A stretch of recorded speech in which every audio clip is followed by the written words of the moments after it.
Hello friends, तो आज का जो हमारा टॉपिक है वो है भू आकृति विज्ञान, प्रकृति और विषय क्षेत्र। क्या है भू आकृति विज्ञान, प्रकृति और विषय क्षेत्र? इंग्लिश में बोले तो जियोमॉर्फोलॉजी, नेचर एंड स्कोप। तो देखिए, भूगोल क्या होता है? तो भूगोल का शाब्दिक अर्थ होता है, भूगोल का शाब्दिक अर्थ जो होता है वो पृथ्वी का वर्णन करना। क्योंकि हम लोग जियोमॉर्फोलॉजी पढ़ने वाले हैं, भू आकृति विज्ञान पढ़ने वाले हैं, जो कि भूगोल की एक शाखा है। तो इसके लिए हम लोग को पहले ये जानना ज़रूरी है कि भूगोल किसे कहते हैं। तो भूगोल का जो शाब्दिक अर्थ होता है वो होता है पृथ्वी का वर्णन करना। अगर हम इसे हिंदी में, भूगोल जो है ये दो शब्दों से मिलकर बना है, भू प्लस गोल। और भू का मतलब क्या है? पृथ्वी, और गोल मीन्स गोलाकार। इसका मतलब क्या? पृथ्वी गोलाकार है। ठीक है, तो हिंदी में इसका अर्थ ये होता है। अब जो हम इंग्लिश में लेते हैं, ठीक है, तो इंग्लिश में इसे कहते हैं ज्योग्राफी। ठीक है, इंग्लिश में क्या कहते हैं इसे? ज्योग्राफी। अब ये जो ज्योग्राफी है ये ग्रीक लैंग्वेज के दो वर्ड जियो प्लस ग्राफिया से मिलकर बना है। ज्योग्राफी जो है वो ग्रीक वर्ड, जो ग्रीक लैंग्वेज के दो वर्ड जियो प्लस ग्राफी से मिलकर बना है, जिसमें जियो का मतलब होता है पृथ्वी और ग्राफिया का मतलब होता है डिस्क्रिप्शन करना या वर्णन करना। ठीक है, तो अब देखिए, अब जब हम इन दोनों को मिलाते हैं तो इसका अर्थ क्या निकलता है? पृथ्वी का वर्णन करना। तो भूगोल का शाब्दिक अर्थ यहाँ पे निकल गया ना, पृथ्वी का वर्णन करना। तो ये क्या है? जियोग्राफी जो है वो ग्रीक लैंग्वेज के दो वर्ड से मिलकर बना है, जियो प्लस ग्राफिया, जिसमें जियो का अर्थ होता है पृथ्वी और ग्राफिया का अर्थ होता है वर्णन करना। इसका मतलब भूगोल का अर्थ हुआ कि पृथ्वी का वर्णन करना। अब देखिए, भूगोल की दो शाखाएं होती हैं। ठीक है, इस भूगोल की दो शाखाएं होती हैं, जिसमें पहला होता है भौतिक भूगोल और दूसरा होता है मानव भूगोल। हमें दो भूगोल पढ़ने होते, एक तो भौतिक भूगोल और दूसरा होता है मानव भूगोल। भौतिक भूगोल में हम क्या पढ़ते हैं? हम सिर्फ नेचर से रिलेटेड चीज़ें पढ़ते हैं। हम पृथ्वी के बारे में पढ़ते हैं, पृथ्वी में जो भी उच्चावच हैं, वो अब आप समुद्र बोल दीजिए या पहाड़ है, पठार है, जलवायु है, इन सब को हम पढ़ते हैं भौतिक भूगोल में। जबकि हम मानव भूगोल में क्या पढ़ते हैं? तो मानव भूगोल में हम पढ़ते हैं मानवीय क्रियाकलापों के बारे में, आर्थिक भूगोल पढ़ते हैं, जनसंख्या भूगोल पढ़ते हैं, अधिवास भूगोल पढ़ते हैं, यानी कि मानव कहाँ रह रहा, मानव की क्रियाएं कैसी है, जनसंख्या क्या है, जितनी भी मानव से रिलेटेड जो भी एक्टिविटीज़ हैं उसको हम पढ़ते हैं मानव भूगोल में। जबकि हम भौतिक भूगोल में पढ़ते हैं जो भी चीज़ें नेचर से रिलेटेड हैं उनको हम पढ़ते हैं भौतिक भूगोल में। तो भौतिक भूगोल में किन चीज़ों का अध्ययन किया जाता है? तो भू आकृति विज्ञान, समुद्र विज्ञान और जलवायु विज्ञान। ठीक है, अब इन तीनों के अंतर्गत भी कुछ चीज़ें आती हैं। ठीक है, तो भौतिक भूगोल के अंतर्गत क्या अध्ययन किया जाता है? भू आकृति विज्ञान, समुद्र विज्ञान और जलवायु विज्ञान। तो आज जो हम पढ़ने वाले हैं वो है भू आकृति विज्ञान। ठीक है, तो चलिए देखते हैं भू आकृति विज्ञान। तो भू आकृति विज्ञान ये भी जो है ये ग्रीक भाषा के दो नहीं 3 शब्दों से मिलकर बना है। ग्रीक भाषा के 3 शब्दों से मिलकर बना है, जी प्लस मर्फी प्लस लोगोस। क्योंकि भू आकृति विज्ञान को इंग्लिश में क्या कहते हैं? जियोमॉर्फोलॉजी कहते हैं। ठीक है, और ये जो जियोमॉर्फोलॉजी है ये ग्रीक भाषा के 3 वर्ड से मिलकर बना है, जी प्लस मर्फी प्लस लोगोस, जिसमें जी का मतलब होता है भू, मर्फी का मतलब होता है आकृति और लोगोस का मतलब होता है विज्ञान या वर्णन करना। अब इसको हम थोड़ा और तोड़कर अपने लैंग्वेज में अगर समझें तो भू का मतलब होता है पृथ्वी। ठीक है, मर्फी इसका मतलब आकृति यानी कि आकार। ठीक है, और वर्णन करना यानी कि विज्ञान मीन्स वर्णन करना, यानी कि पृथ्वी का आकार कैसा है उसका वर्णन करना। पृथ्वी का आकार हम किस बेस पर देखते हैं कि पृथ्वी पर उच्चावच कैसे, उच्चावच किसे कहते हैं? तो पृथ्वी पर जो भी उबड़ खाबड़ चीज़ें हैं, ठीक है, उबड़ खाबड़ स्थल है, जैसे कि कहीं पर ये बड़ा से बड़ा मैदान है, फिर इसके नीचे कहीं पर आपको पठार मिलेगा, कहीं पर आपको पहाड़ी मिलेगी, कहीं पर आपको घाटी मिलेगी, कहीं पर झील है, कहीं पर नदी है, कहीं पर उसके बाद आपको कहीं पर तालाब है, कहीं समुद्र है। तो ये क्या है? ये पूरी की पूरी पूरा स्थल मंडल जो है, स्थलखंड जो है, ये हमारा उबड़ खाबड़ है। इसे ही हम क्या कहते हैं? उच्चावच कहते हैं। ठीक है, तो पृथ्वी पर जो भी उच्चावच है उनके वर्णन करने को हम क्या कहते हैं? भू आकृति विज्ञान। आई होप ये आप लोगों को कॉन्सेप्ट क्लियर हो गया होगा कि भू आकृति विज्ञान किसे कहते हैं। तो भू आकृति विज्ञान क्या है कि ग्रीक भाषा के 3 वर्ड है, जी प्लस मर्फी प्लस लोगोस से मिलकर बना है, जिसका अर्थ क्या निकलता है? पृथ्वी की आकृति का वर्णन करना। अब चलिए हम देखते हैं भू आकृति विज्ञान की परिभाषा। तो भू आकृति विज्ञान की परिभाषा को, क्योंकि देखिए जितनी भी परिभाषाएं निकलती हैं अलग अलग जो ज्योग्राफर्स होते हैं या अलग अलग वैज्ञानिक होते हैं, तो अपने अनुसार वो परिभाषाएं देते हैं। ठीक है, उनको जो सुटेबल लगता है, जो सही लगता है, वो उसी परिभाषा को देते हैं।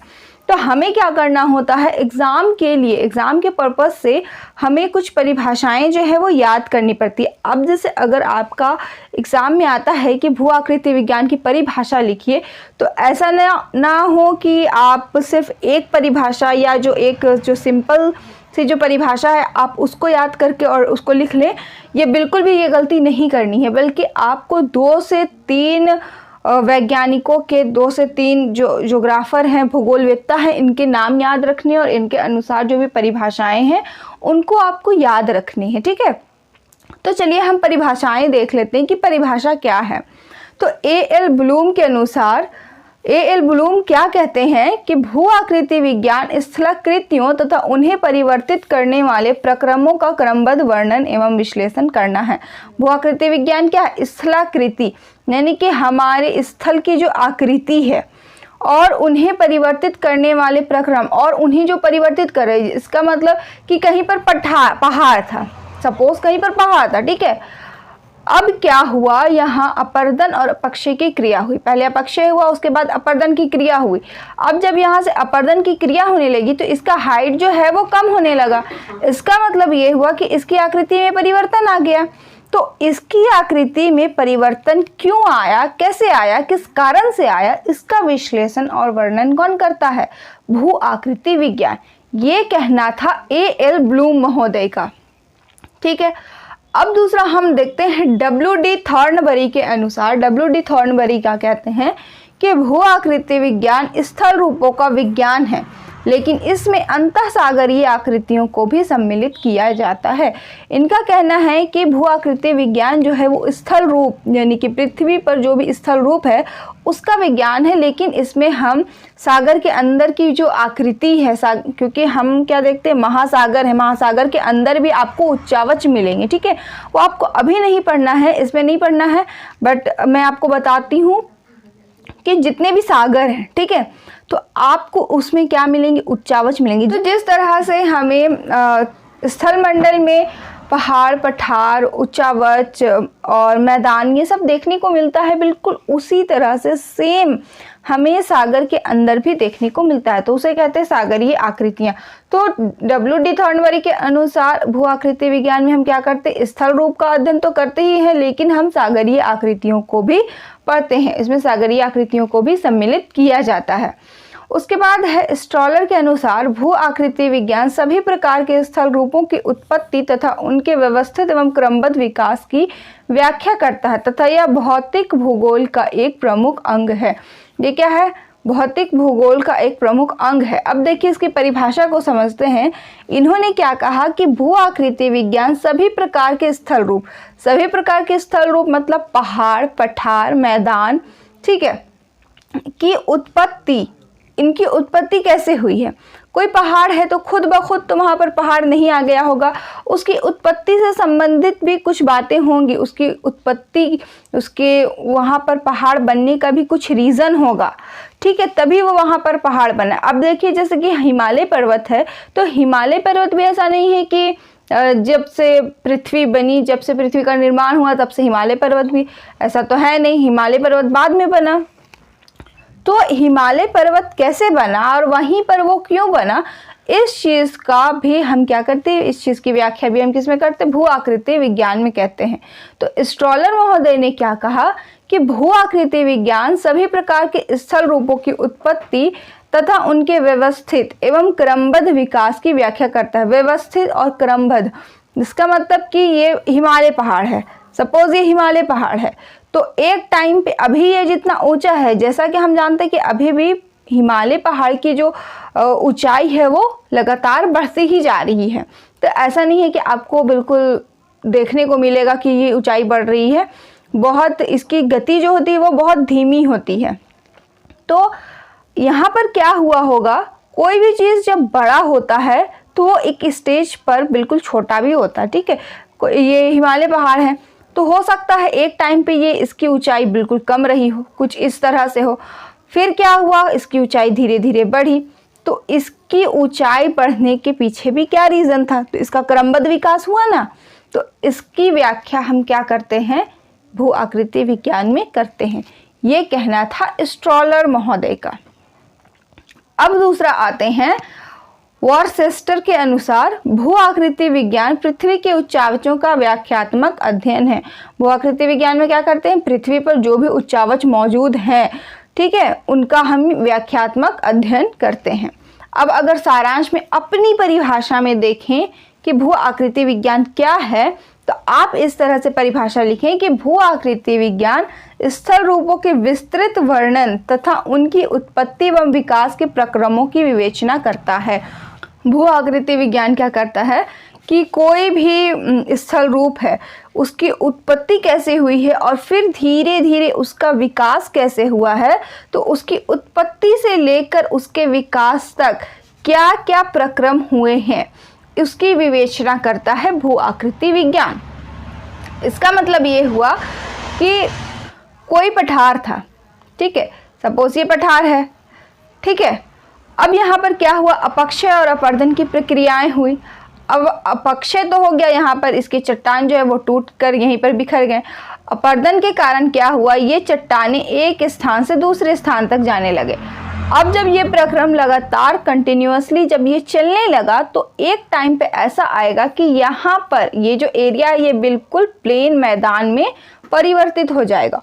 और यहाँ से जो भी चीज़ें अपर्दन के द्वारा लेके जाई गई हैं, तो जहाँ पर वो निक्षेपण करेगी, इसका मतलब जहाँ पर वो छोड़ेंगी, वहाँ पर क्या होगा, एक नई आकृति का एक नई स्थलाकृति का निर्माण होगा।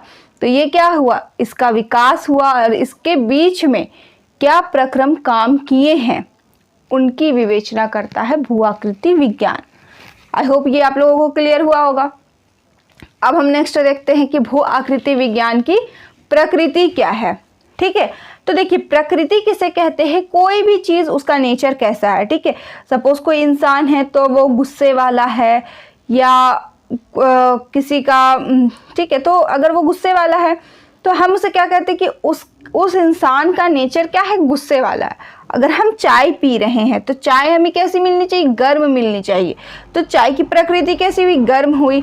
अगर हम कोल्ड ड्रिंक पी रहे हैं तो कोल्ड ड्रिंक कैसी होनी चाहिए, ठंडी होनी चाहिए। तो कोल्ड ड्रिंक की प्रकृति कैसी हुई, ठंडी हुई। तो कोई भी चीज़ वो किस तरह की है उसको कहते हैं प्रकृति। तो भू आकृति विज्ञान की प्रकृति का मतलब हुआ कि भू आकृति विज्ञान किस तरह का विज्ञान है, या हम इसमें क्या क्या करते हैं, इसकी प्रकृति यही हुई, ठीक है।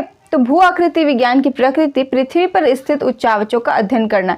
भू आकृति विज्ञान कैसा है, तो भू आकृति विज्ञान क्या करता है, पृथ्वी पर स्थित उच्चावचों का अध्ययन करता है। पृथ्वी पर जो भी उच्चावच स्थित हैं उनका अध्ययन करता है। अब देखिए, उच्चावच क्या होते हैं, सब मैंने आपको बता दिया, बट डेफिनेशन से जानते हैं, परिभाषा से जानते हैं कि उच्चावच क्या है।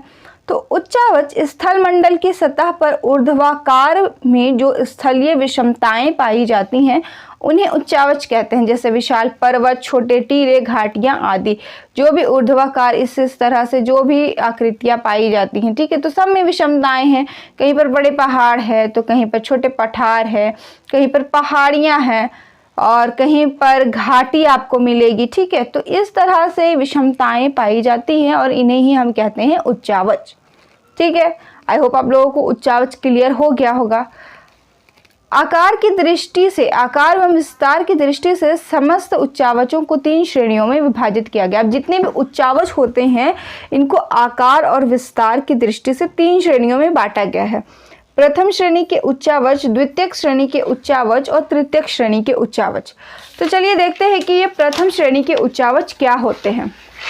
तो भूतल के प्रथम श्रेणी के उच्चावचों में आते हैं। भूतल के प्रमुख या आधारभूत उच्चावचों को इस श्रेणी में रखा जाता है। भूतल का जो भी बिल्कुल आधारभूत जो उच्चावच है, आधारभूत उच्चावच किसे कहेंगे? हम कहेंगे स्थल को, ठीक है, महाद्वीपीय तल स्थल को, और सागर महासागरीय तल। इसका मतलब अभी महासागर में समझिए पानी नहीं है, ठीक है, तो पानी नहीं है, बिल्कुल सूखा है, तो उसका एक तल होगा, ठीक है। और हमारी पृथ्वी का जो स्थल मंडल है, अभी आप इसको बिल्कुल प्लेन कर दीजिए, इसमें कोई पहाड़ नहीं है, कोई पठार नहीं है, कुछ नहीं है, बिल्कुल प्लेन मैदान है, ठीक है। तो अभी ये क्या है? ये दोनों आधारभूत उच्चावच हैं, ठीक है।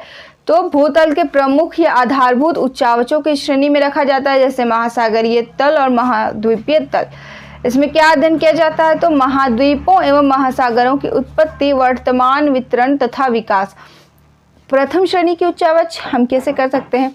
तो देखिए, जो भी महासागर है, ठीक है, उसका तल हो गया, उसमें पानी नहीं है, उन्हीं ही हम क्या कहते हैं? उन्हें ही हम रखते हैं प्रथम श्रेणी के उच्चावच में। इसका मतलब अभी इसमें कुछ नहीं है, ना पहाड़ है, ना पठार है, ना मैदान है, ना पेड़ है, कुछ नहीं है, सिंपल है, बिल्कुल सपाट है, ठीक है, बिल्कुल एक तल है।